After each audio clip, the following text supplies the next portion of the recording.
¿Cómo están? Bienvenidos a las clases de endocrinología. Pues el día de hoy vamos a llevar todo lo que corresponde a la introducción y a alteraciones de la adenohipófisis.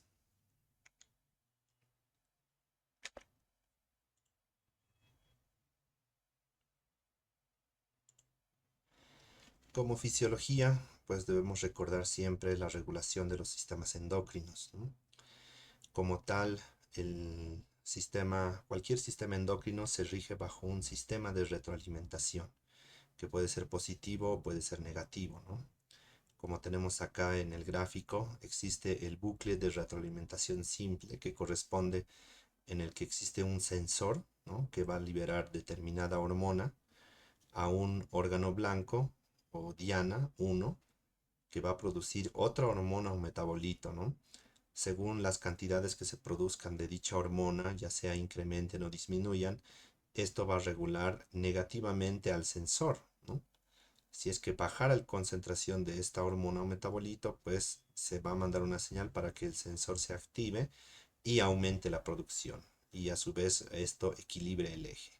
Por el contrario, si está una producción en exceso, el sensor va a detectar esto y va a disminuir la producción de la hormona para que nuevamente entre al equilibrio. El control jerárquico, hablando de esto, en el sistema endocrino está dado por una glándula principal, que es la glándula hipófisis, ¿no?, que vamos a ver ahora, donde está regulada por centros superiores que tienen que ver con la corteza cerebral, ¿no?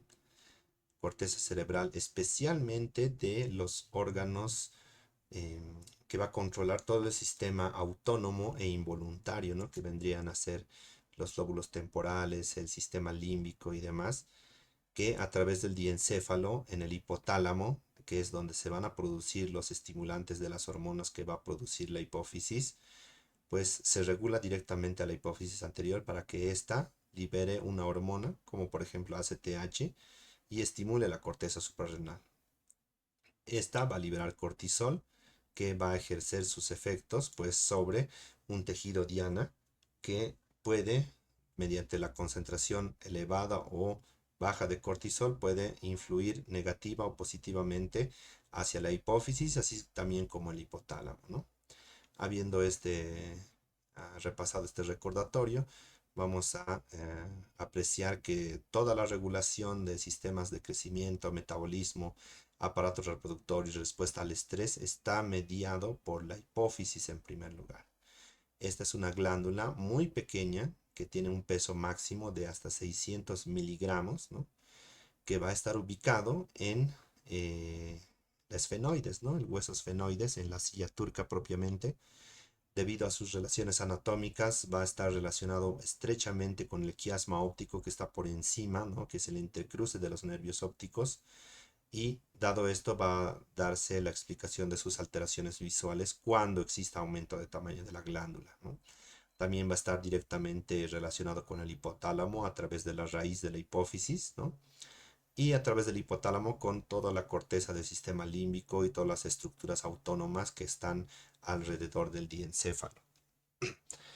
Dentro del desarrollo, pues se habla de factores de transcripción PROP1 para la síntesis de las diferentes hormonas o precursores de hormonas que tienen síntesis en la hipófisis anterior, ¿no?, exceptuando PIT1, que va a regular las sexuales. Es decir, factor de transcripción PROP1 regula lo que es hormona estimulante de tiroides, la ACTH, ¿no?, la prolactina, hormona del crecimiento, ¿no?, y la PIT va a regular directamente a la hormona liberadora de las gonadotrofinas, ¿no? Existe un gen importante que también se expresa acá, que es el gen PONC de la propiomelaanocortina, especialmente para las células corticotropas, para que liberen ACTH.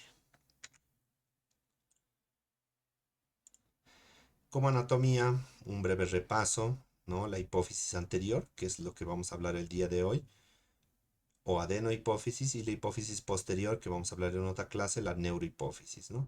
La hipófisis anterior recibe, ¿no?, directamente estimulación a través de los axones que producen ¿no? De las células que producen en el núcleo preóptico, los núcleos quiasmáticos y demás, en el hipotálamo, van a estimular directamente a través de las hormonas liberadoras, ¿no? Existe la hormona liberadora de hormona tiroestimulante, hormona liberadora de corticotropina, hormona liberadora de hormona del crecimiento, ¿no? Y otras que se van eh, a través de la irrigación del sistema portal de la hipófisis, van a llegar hacia las células destinadas para comenzar a estimular su síntesis y su secreción, ¿no? Las relaciones son muy importantes con la hipófisis y el hipotálamo. Ya entrando en materia, hablando de lo que corresponde la insuficiencia hipotalámica y la insuficiencia adenohipofisiaria, ¿no? Ya vendría a ser insuficiencia de tanto la hipófisis como el hipotálamo. Las principales causas van a ser pues el hipopituitarismo y los tumores de hipófisis, ¿no? El hipopituitarismo puede deberse debido a múltiples causas, desde genéticas, ¿no? De nacimiento, congénitas y adquiridas también, ¿no? Y los tumores de hipófisis pues tienen otra connotación más importante que van a ser desarrolladas en otro tema. Respecto al hipopituitarismo genético y embrionario, vamos a tener tres ejemplos principales, ¿no? Uno, la displasia hipofisiaria, que va a consistir en un grupo de trastornos, ¿no? De la línea media. Si ustedes recuerdan, en embriología había una línea primitiva que iba marcando el desarrollo principalmente del sistema nervioso central, por lo cual defectos en la señalización, alteraciones propiamente a este nivel de la embriogénesis van a desarrollar trastornos craneofaciales, ¿no? De la línea media, que pueden ser en algunos casos también ocasionadas por traumatismos, ¿no? Esto ya dejando de hablar de lo que vendría a ser la embriogénesis, ya para el nacimiento se ha destacado, reportado que algunos tipos de traumatismos al momento de pasar por el canal del parto, ¿no? Más que todo de la cabeza del feto, ¿no? Cuando está naciendo, pueden darse algunos tipos de displasias hipofisiarias, ¿no? Es muy raro, ¿no? Bajo las condiciones normales, si un parto es atendido de forma exitosa, es muy raro, pero a tener en consideración, ¿no? La otra va a ser la displasia septoóptica, ¿no? Esta displasia septoóptica va a consistir en una disgenesia del septum pelúcido y del cuerpo calloso, que son dos estructuras que pertenecen al sistema límbico, ¿no? Lo que va a condicionar una disfunción tanto hipotalámica e hipofisiaria. Puede conllevar con otros trastornos del desarrollo, ¿no? De la línea media, como ser fisura palatina, la presencia de sindactilia, ¿no? O hipodactilia, la ausencia de dedos, deformidades en el pabellón auricular y otros, ¿no? Generalmente estos trastornos genéticos que abocan a la hipófisis son muy raros, ¿no? En el caso de que existan mutaciones genéticas de los genes anteriormente descritos, el PROP1 y el PIT1, propiamente también suelen deberse, ¿no? O ocasionar, develar un trastorno hipofisiario, ¿no? Estos hipopituitarismos genéticos, lamentablemente, si se llegaran a desarrollar, ¿no? Esto involucra una baja posibilidad de sobrevida o viabilidad del embarazo, ¿no?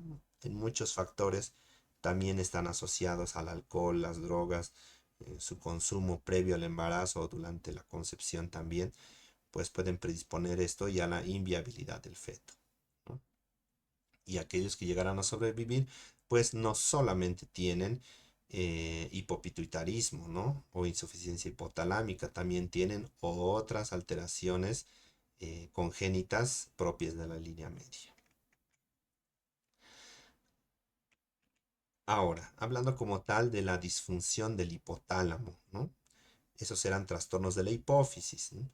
El síndrome de Kallmann o deficiencia de la GnRH, caracterizado también por anosmia, hipoplasia de los bulbos olfatorios, ceguera a los colores, sordera, fisura palatina y malformaciones renales, está relacionada a un defecto del cromosoma X por una mutación en el gen CAL, ¿no? Que va a caracterizar, aparte de todo lo mencionado, bajos niveles de FSH, LH y testosterona, ¿no? Su frecuencia y ritmo de presentación es muy raro, ¿no? El tratamiento en el caso de que se diera este tipo de disfunciones hipotalámicas netamente va a corresponder a la reposición hormonal que se puede hacer con gonadotrofina coriónica humana y con testosterona, ¿no? Generalmente se detectan igual durante los primeros meses o años de vida, ¿no? Y están, como ven, acompañadas de múltiples alteraciones que no solo van a condicionar, pues, problema hormonal, endocrinológico, sino muchas otras, ¿no? Que pueden llegar a comprometer la vida del ser vivo.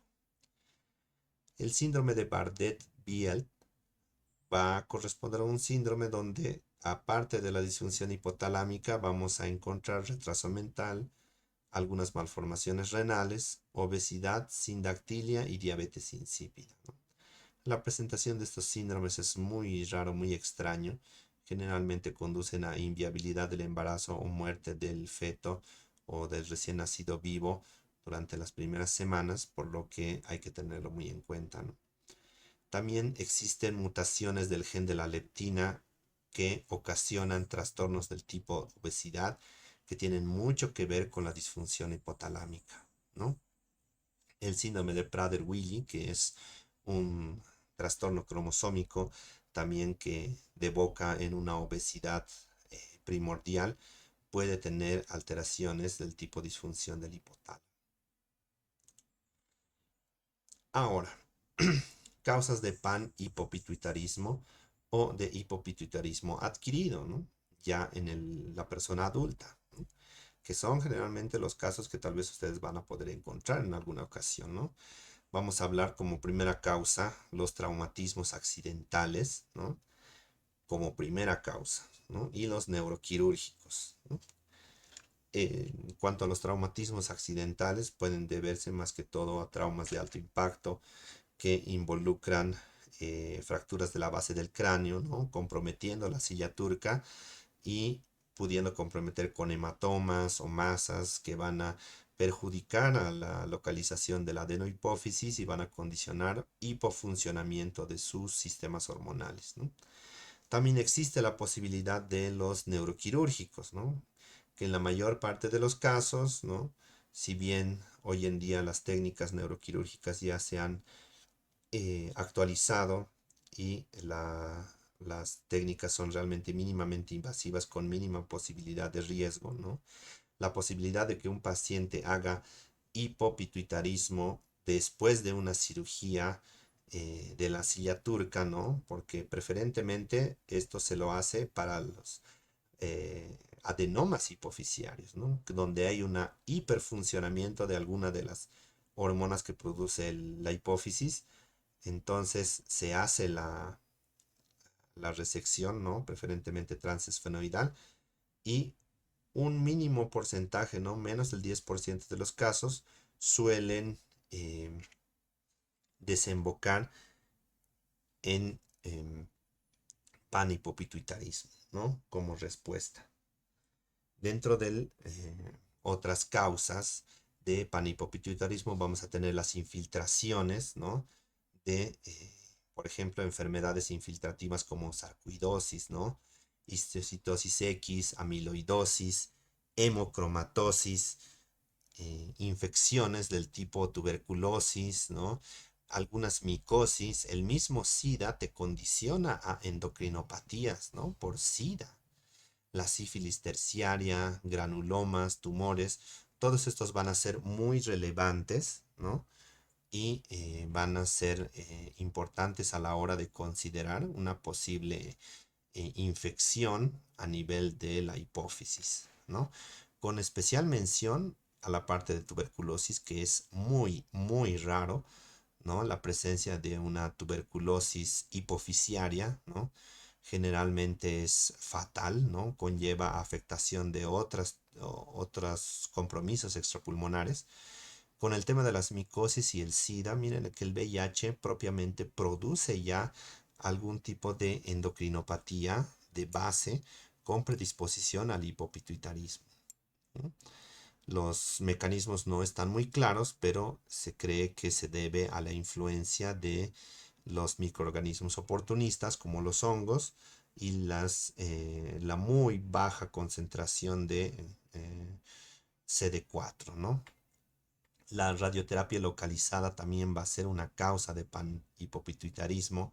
Esto generalmente se lo hace para tumores de hipófisis que sean candidatos a radiación. Muchos llegan a, como complicación de la radiación, pues, sufrir de panhipopituitarismo, ¿no?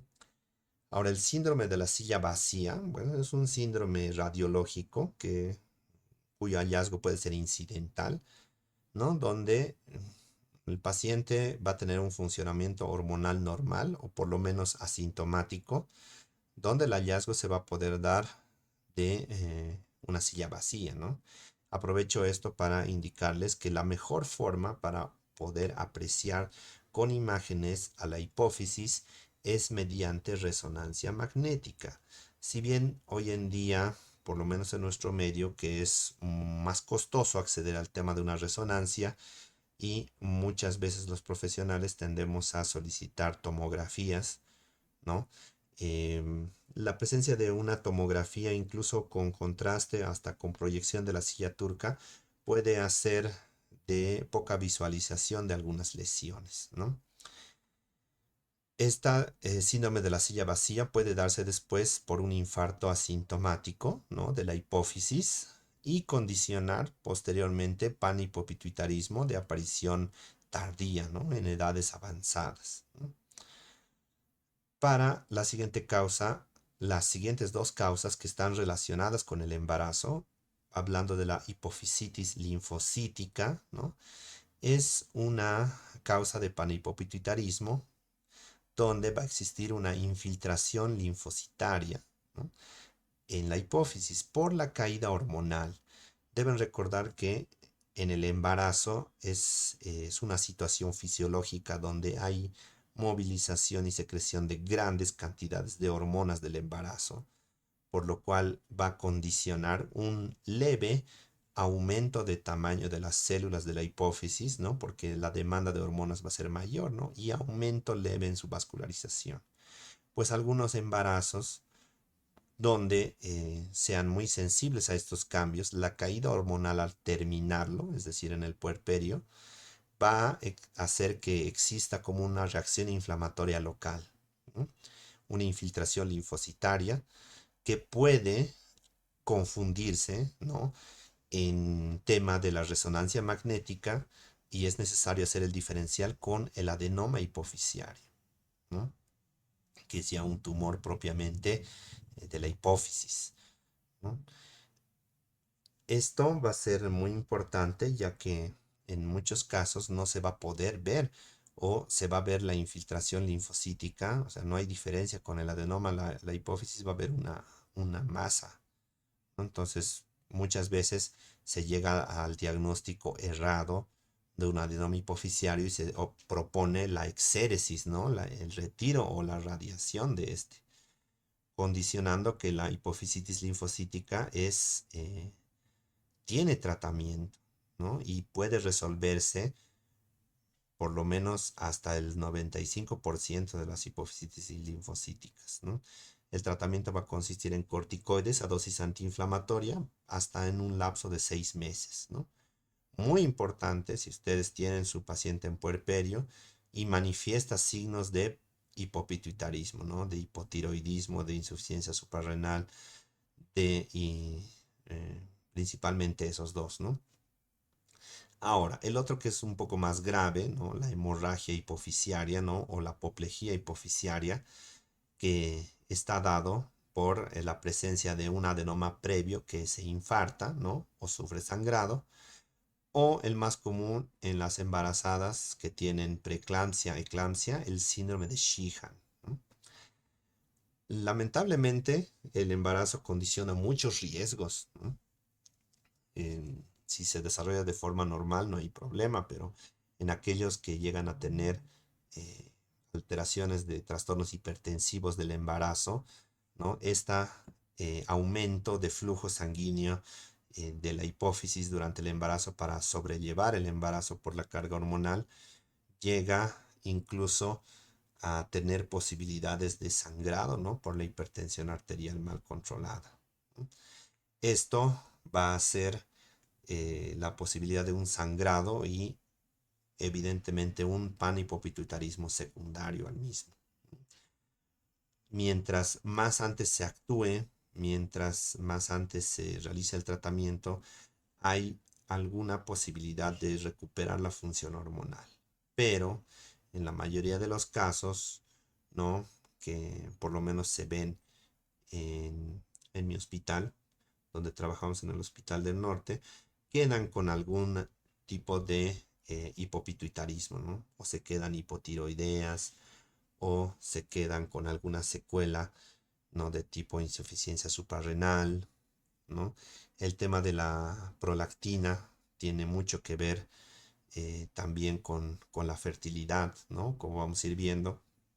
El tema de la hormona del crecimiento también tiene que ver mucho con la inmunidad, con la regulación de los niveles de glucemia, que se van a ver alterados en estas pacientes. Ahora, el diagnóstico y tratamiento va a depender de la patología que esté predominando. Como en la hipófisis tenemos producción de varias hormonas estimulantes de diferentes glándulas endocrinas, si hay la presencia de un hipotiroidismo central, ¿no? Secundario, que más que todo va a estar marcado por la clínica de letargia y alteraciones cardíacas como bradicardia, pues realizaremos el tratamiento del hipotiroidismo como tal, ¿no? En este aspecto, en esta presentación, no vamos a abordar sobre el hipotiroidismo central, la insuficiencia suprarrenal central, ¿no? Porque son alteraciones propiamente que los vamos a desarrollar mucho mejor en los temas que se vienen. Para el tema de insuficiencia suprarrenal, ¿no? Principalmente estos pacientes debutan con hipotensión o hipoglicemia, pues realizaremos la reposición de corticoides, ¿no? O mineralcorticoides si llegaran a necesitar. En la presencia de alteraciones menstruales y esterilidad, pues se hará un abordaje dependiendo si la paciente tiene un plan de fertilidad, ¿no? Hay un plan familiar, entonces se pueden llegar a diferentes tratamientos para la infertilidad que propiamente lo iremos viendo al finalizar el semestre. La lactancia ineficiente es otro de los datos que podemos agarrar para el diagnóstico, trastornos de crecimiento en los niños, ¿no? Y todos estos van a tener su tratamiento con la reposición hormonal de la hormona que esté faltando, ¿no? Ahora, justamente entrando al tema de las hormonas que produce la hipófisis, vamos a hablar de la prolactina. La prolactina es una hormona proteica que tiene 198 aminoácidos, cuyo valor normal varía de 10 hasta 25 microgramos litro en las mujeres y de 10 a 20 microgramos litro en los varones, ¿no? Teniendo un pico de mayor concentración cerca a las 5 hasta las 6 de la madrugada, ¿no? Que es donde tenemos que realizar la toma de muestra, ¿no? Para la prolactina. El mecanismo de regulación que va a tener la prolactina es un poco diferente. Aparte de tener retroalimentación positiva y negativa de los otros sistemas, la prolactina solo se regula inhibitoriamente, ¿no? A través de un neurotransmisor que se denomina dopamina, ¿no? Que es el principal inhibidor de la producción de prolactina. También la hormona liberadora de hormona estimulante de tiroides, la TRH, puede tener una regulación inhibitoria y el péptido intestinal vasoactivo también, ¿no? Los principales estímulos para la secreción de prolactina o las causas fisiológicas, ¿no? De la elevación de la prolactina serían la lactancia, el embarazo, el coito, el realizar ejercicio, las comidas, algunas situaciones patológicas también como el infarto de miocardio y cualquier tipo de estrés agudo, ¿no? Pueden elevar de forma transitoria los niveles de prolactina. Las funciones que tiene la prolactina, la primordial es inducir y mantener la producción de leche durante la lactancia, ¿no? También el hecho de elevarse durante el tema de la lactancia va a propiciar una función de inhibición de la liberación de las gonadotrofinas, ¿no? Por lo tanto, va a inhibir la función reproductora durante la lactancia. Por eso es que se considera un método anticonceptivo natural. También va a tener un efecto luteolítico que tiene mucho que ver en las mujeres en el ciclo ovárico para la degradación completa del cuerpo lúteo. El cuerpo lúteo, si ustedes se acordarán, pues es el que va a producir progesterona. En caso de darse embarazo, va a mantener de progesterona todo el embarazo, y en caso de no suceder, pues se degrada en un cuerpo albicans, ¿no? Parte de la degradación se va a deber gracias a la prolactina por su efecto luteolítico, ¿no? En la tabla podemos ver otras causas patológicas de elevación de la prolactina, de hiperprolactinemia, que van a consistir en alteraciones del tallo hipoficiario hipotalámico, como lo son granulomas, infiltraciones, irradiaciones, el quiste de Rathke, los traumas, la sección del tallo pituitario, la cirugía supracelular, tumores, craneofaringiomas, germinomas, metástasis en hipotálamo y otros, ¿no? La presencia de prolactinomas va a ser la primera causa patológica, ¿no? Masas celares, paracelares, macroadenomas, acromegalias, cirugías y traumas, ¿no? Dentro de los desórdenes sistémicos, la presencia de traumas torácicos, neurogénicos, o sea, traumas de los nervios costales, se ha visto que también pueden causar hiperprolactinemia, ¿no? Alguna vez yo recuerdo eh, ver en un politraumatizado torácico eh, que estaba con un montón de tubos, ¿no? Pleurales y demás. Algo que les llamó la atención bastante a los médicos de esa visita fue que había secreción de leche, ¿no? Y no estaba embarazada, ni tampoco lactancia, ¿no? Esto se puede dar debido a la hiperproducción de prolactina por la estimulación del nervio eh, costal, ya que la que mantiene la estimulación en la lactancia es el estímulo de succión, ¿no? del bebé, y al parecer el generar un trauma torácico muy fuerte puede hacer que se genere una estimulación parecida. La presencia de enfermedad renal crónica, cirrosis, ovarios poliquísticos, hipotiroidismo también pueden considerar a la hiperprolactinemia, y particularmente en hipotiroidismo puede condicionar a una causa de infertilidad en el hipotiroidismo, ¿no? La hiperproducción de prolactina. Ahora, hablando del prolactinoma como tal, pues se va a considerar uno de los síndromes de secreción hipoficiaria más frecuentes, ¿no? Aparte de el adenoma hormonal del crecimiento. El cuadro clínico en mujeres se va a manifestar por amenorrea, galactorrea, infertilidad, y si ocurre antes de la menarca, es decir, de la primera menstruación, pues una amenorrea primaria. Dentro de los varones puede generar infertilidad, disminución del líbido, disfunción eréctil, oligospermia, reducción de la masa muscular. Y para ambos sexos, dependiendo el tamaño de la lesión del prolactinoma, puede dar defectos en los campos visuales, ¿no? Iniciando por los campos bitemporales. Si ustedes recordarán el quiasma óptico, pues las fibras se intercruzan de los nervios ópticos. Y la que está en el centro, justamente, son las que están de los campos más laterales, ¿no? Por el entrecruzamiento. Para eso podemos utilizar la campimetría para evaluar si es que existe esta hemianopsia bitemporal, que es la primera que va a aparecer. De forma crónica, los efectos de la hiperprolactinemia y el prolactinoma puede generar osteopenia y en algún grado osteoporosis con predisposición a fracturas, ¿no?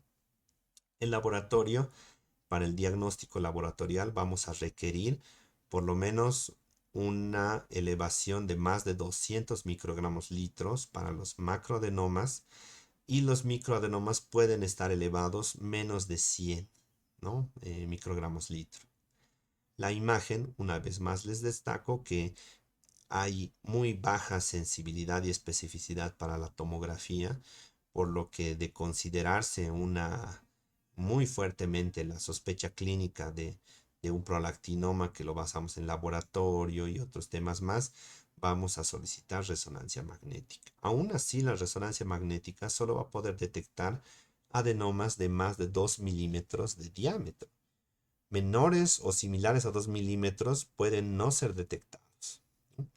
Aquí vamos a hablar de los macroadenomas que tienen más de 1 centímetro, ¿no? Y tienen naturaleza infiltrante. En relación al sexo es mucho más frecuente en las mujeres, con una relación de 20 a 1,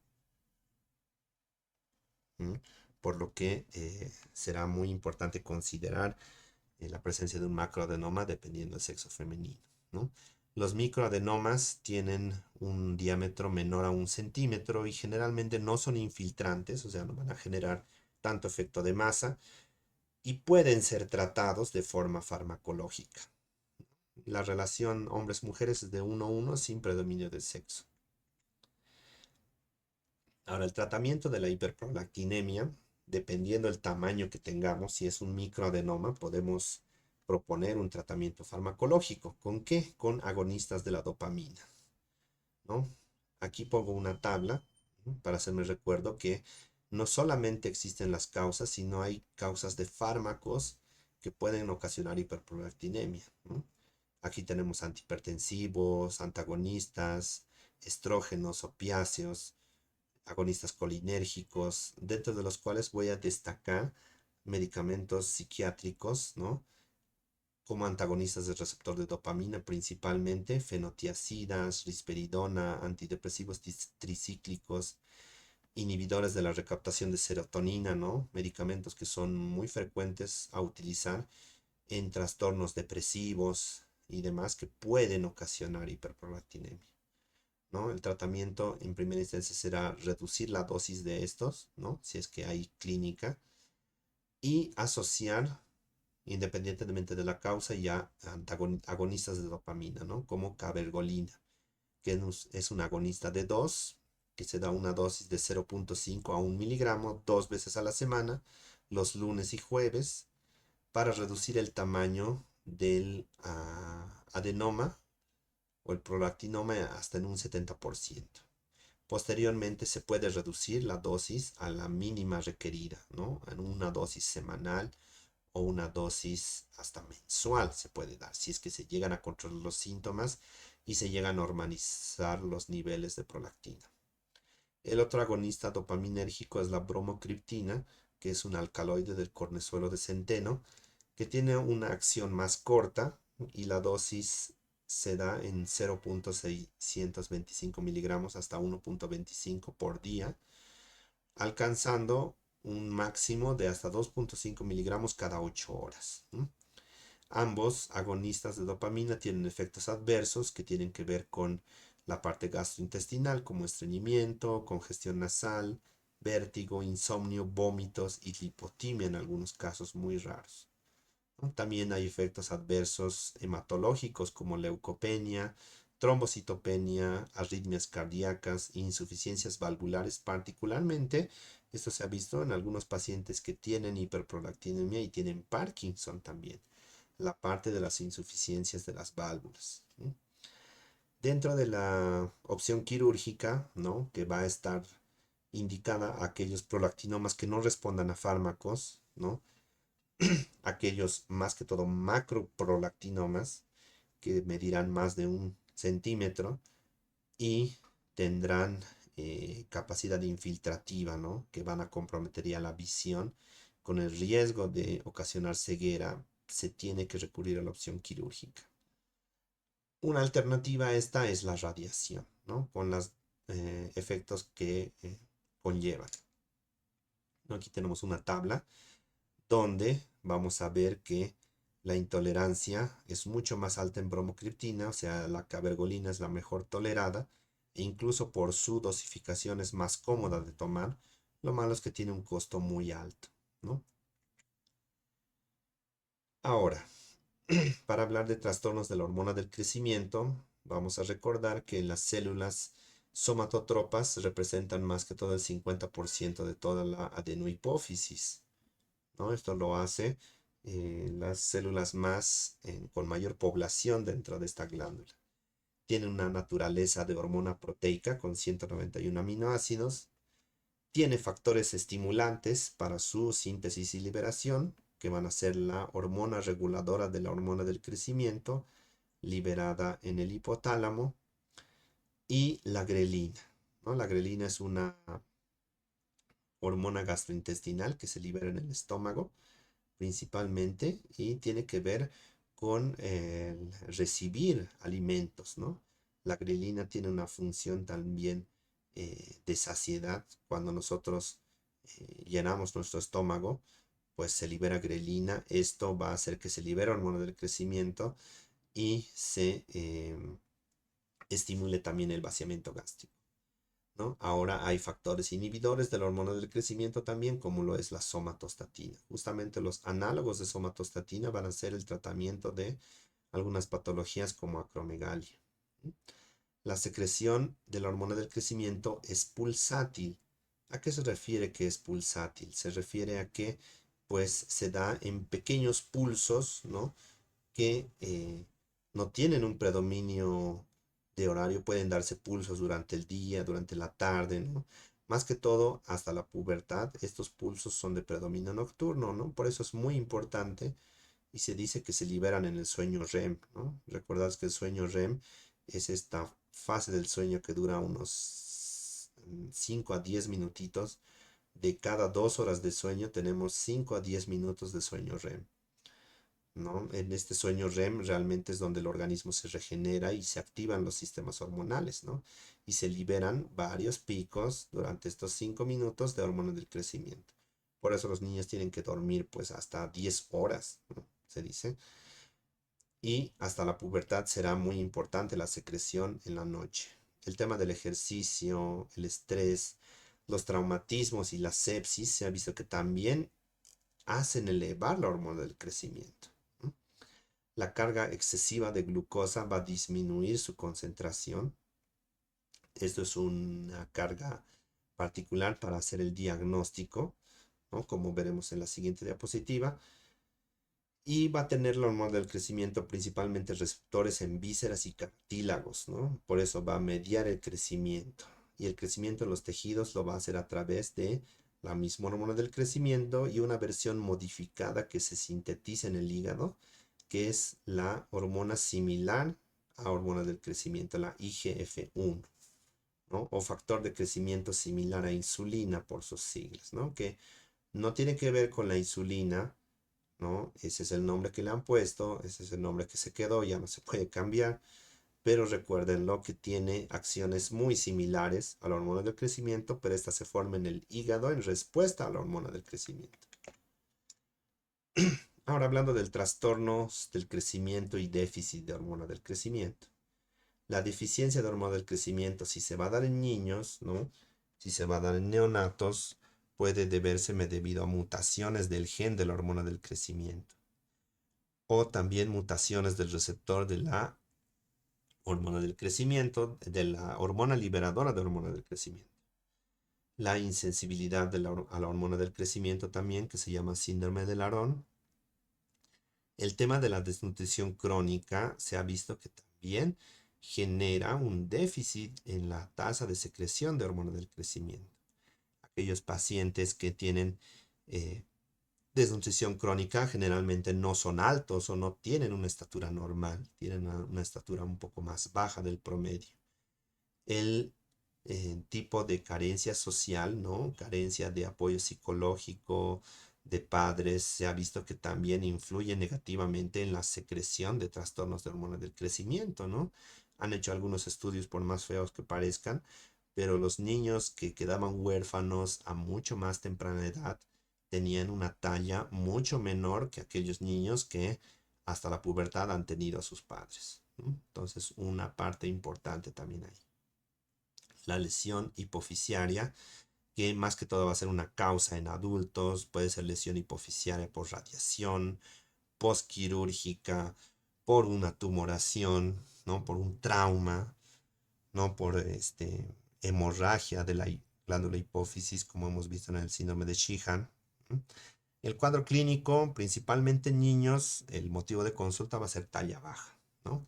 Este tema de la talla baja lo van a poder desarrollar con mucho más énfasis, ¿no? En su rotación de pediatría, ¿no? Pero es la primera causa, motivo de consulta y no siempre pensamos como talla baja primero como un trastorno de la hormona del crecimiento, ¿no?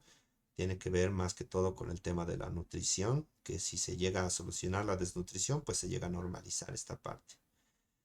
Para el diagnóstico manejamos el test de estrés a insulina o respuesta de hormonas del crecimiento a hipoglucemia con insulina. ¿Cómo se hace esta prueba? Se hace con 0.1 unidades de insulina cristalina por kilogramo peso del paciente de forma endovenosa, ¿no? Esto va a generar una respuesta hipoglicémica, ¿no? En cada paciente. Debería elevarse, más que todo, la hormona de crecimiento, más de 3 microgramos litro para hacer este test de estrés y verificar el déficit de hormona del crecimiento.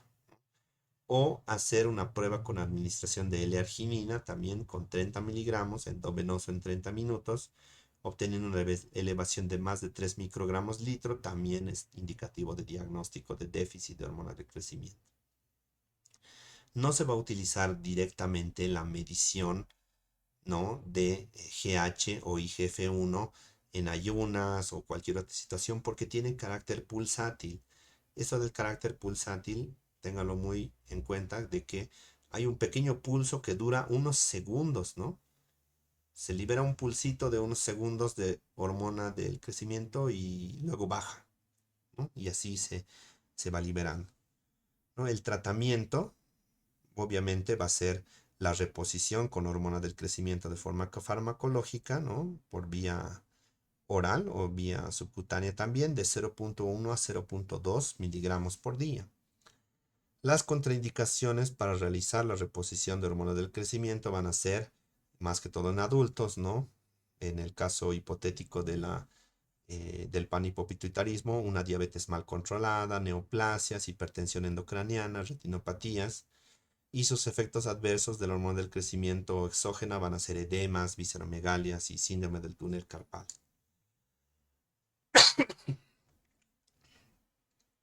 Ahora entramos a acromegalia.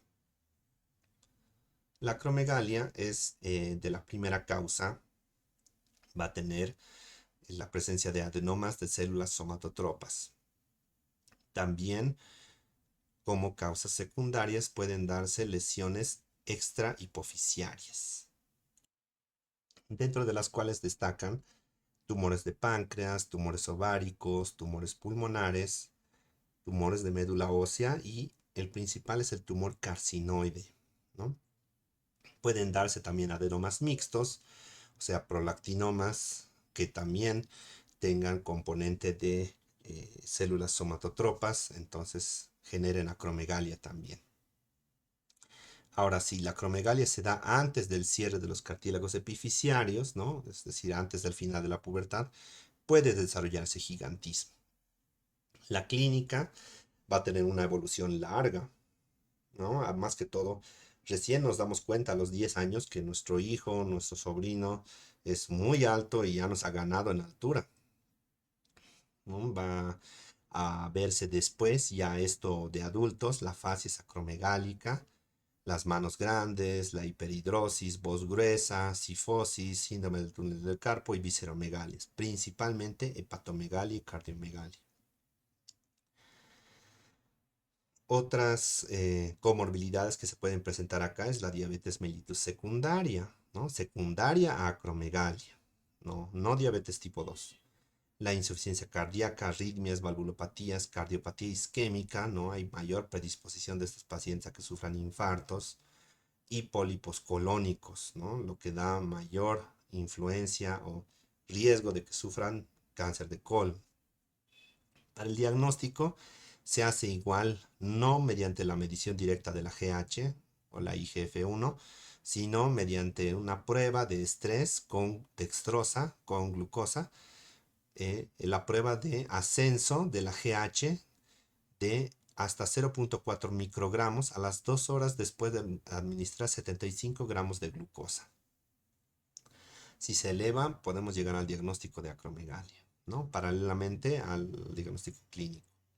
También se deben medir TSH, prolactina, ACTH, porque los adenomas que producen hormona del crecimiento pueden producir también prolactina, pueden producir hormona estimulante de tiroides, pueden generar hipertiroidismo, pueden hacer producción de ACTH y generar síndrome de Cushing también.